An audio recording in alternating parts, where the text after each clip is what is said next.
Swesha, it's very unfortunate that we've had to give proof. This shouldn't have been the case in the first place.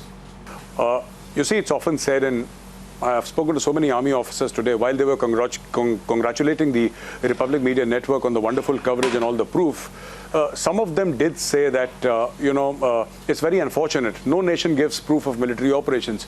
It's only in India where, you want to point out the faults of the government and the army gets caught in the crossfire. Now, this is an army that has sacrificed so much, Swesha, right from 1947 till today. There are 20, 25, 30,000, army officers and men, Air Force, Navy, all the three arms and services who have laid down their lives for this wonderful and beautiful nation. Now, if you have to ask for proof, then I think it's a shame. But proof we have given, Swesha.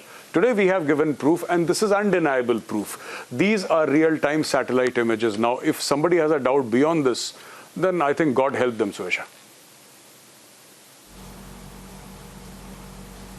Absolutely. And quickly, briefly, I know, Major Gaurav Arya, you've done that already, but if you could quickly explain these pictures to our viewers, some of them who are tuning in now, to really understand why they need to now feel sorry, because this puts out the complete truth of how our forces push back the PLA.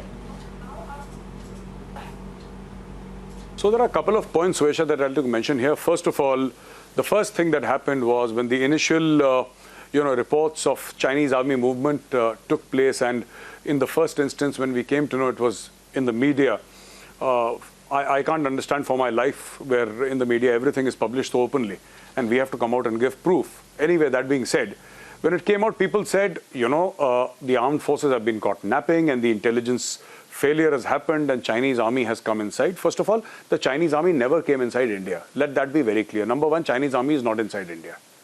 It is on their side of the LAC. What happened was that we knew right from day one, these images prove that we were tracking the Chinese. Now, this is 9th of April. 9th of April, more than 2 months ago, we knew very well that the Chinese were moving, but they were moving on their side of the line of actual control, and we were making preparations here, right? That is number one. Number two, this entire Galwan River, which you see on your map in front of you, this Galwan River bed was dried up by the Chinese using massive earth-moving equipment.